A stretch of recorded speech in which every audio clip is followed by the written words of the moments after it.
This 17 News at Noon podcast is brought to you by Clinica Sierra Vista. Welcome back to 17 News at Noon podcast, where we share your news on your schedule. Good afternoon and thanks for joining us. I'm Maddie Jansen and we're following breaking news in Texas where a shooter opened fire at an Arlington high school this morning. Officials have said multiple people were shot at Timberview High. Police say a fight broke out on the second story and one of those involved pulled a gun and began firing. Police say there were 4 victims, one of whom suffered only minor injuries and refused medical treatment. 3 others were taken to local hospitals. The severity of their injuries has not been released. Concerned parents are being told to gather at another area to be reunited with their children. Here's what some had to say about the situation this morning. We're all scared, we're all worried, we're all sick, and we're just hoping for the best. We're hoping that there's no casualties and that all of our babies can come out of that school okay. 18-year-old Timothy George Simpkins fled the school and was later arrested. And back here at home, an investigation's underway after a sheriff's deputy shot a man accused of domestic violence. It happened overnight in southeast Bakersfield. Sheriff's officials say deputies found the suspect in a parked vehicle near Texas and Tyree Tulliver Streets just after midnight. Officials say the man confronted deputies with a gun, and that's when deputies fired. 17's Chris Burton spoke with a neighbor who witnessed the shooting. He said he woke up and heard someone on a loudspeaker saying, "Don't move, then heard a hail of gunfire. Next thing I heard, just several gunshots, quite a few gunshots. That's when I fell on the ground, and then I got up and I ran inside. Deputies say the suspect was pronounced dead at the scene. 6 KCSO deputies have been placed on administrative leave pending an investigation. If you know anything about this shooting, you're urged to call KCSO at 861-3110, or you can remain anonymous by calling the secret witness line at 322-4040. A woman allegedly shot and killed her husband yesterday in South Bakersfield. Police say the shooting happened in a neighborhood on Diggs Lane near Monitor Street and Berkshire Road. Officials say they arrested 38-year-old Cecilia Rios for the killing. The name of the man killed has not been publicly released. And the Bakersfield Police Department has arrested a 14-year-old girl in connection with a social media threat made over the weekend against faculty and students at Thompson Junior High School. BPD says the girl is a student at the school. Officials say the investigation revealed there appeared to be no means or intent to follow through with the threat. However, threats made via social media are prohibited by state law. The investigation into another threat made against Golden Valley High School is ongoing, but is not considered to be connected to the incident. The BPD says school threats are taken seriously and investigated thoroughly. Well, now that the fair has ended, Kern Public Health will once again use the fairgrounds as a vaccine clinic next week. The walk-up clinic will be open Tuesday through Friday from 10:30 a.m. to 6 p.m. Pfizer vaccines will be available for everyone 12 and up. You're encouraged to make an appointment at myturn.ca.gov. You can also visit Kern Public Health's website for an interactive map showing all vaccination locations throughout Kern County. And the third surge of coronavirus is slowing, but we're just now getting a better understanding of how many lives were lost in the past 2 months. Public Health announced 6 new deaths today. 1,566 people have died in Kern County from the virus since the start of the pandemic. At least 197 have died since vaccinations became available to everyone 12 and up. We also learned of 453 new infections today.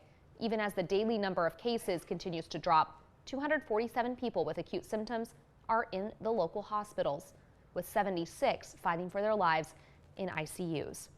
Clinica Sierra Vista is now offering rapid COVID-19 testing and COVID-19 vaccinations. Call 833-278-4584 to make your appointment. But don't delay. Clinica Sierra Vista, putting patients first. Well, the hazy skies are expected to hang around a while longer, which means you need to take precautions for your health. Health experts say people with pre-existing respiratory issues like asthma, chronic bronchitis, and cystic fibrosis need to play it extra safe until things clear up.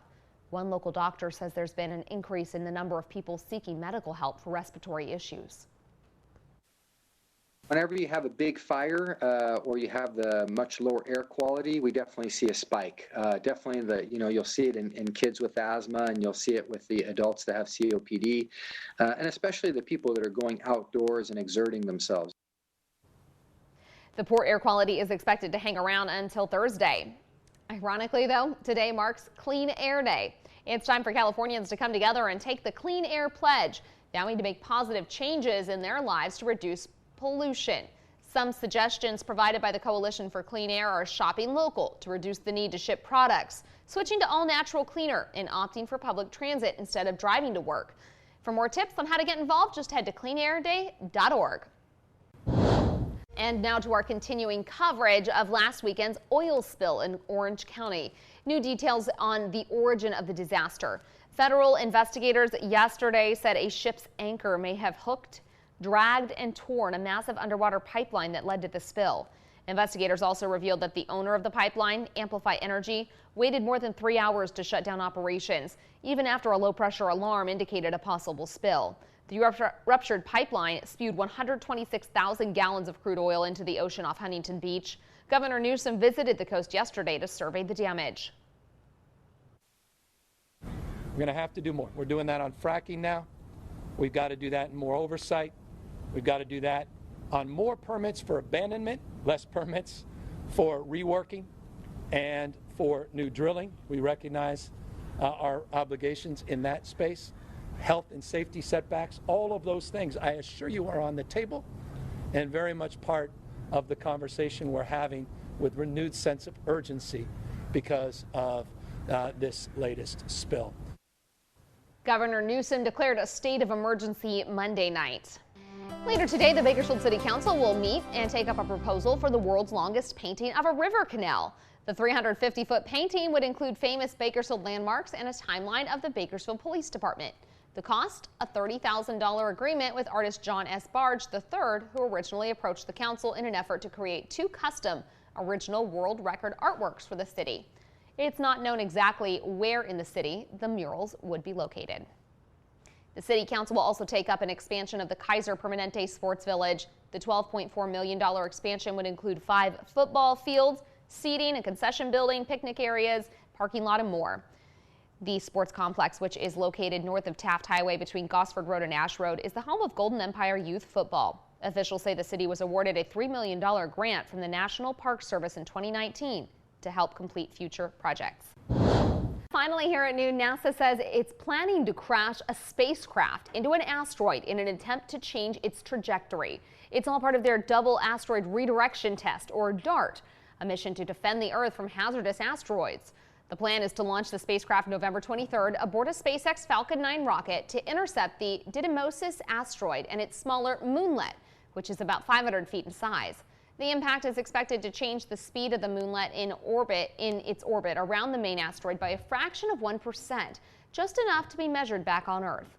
The DART spacecraft is expected to intercept the asteroid in September of 2022, when the asteroid is within 11 million kilometers of Earth. The 17 News at Noon podcast is a production of KGET and Nexstar Media Group. For more on all of the headlines in today's show, head to kget.com.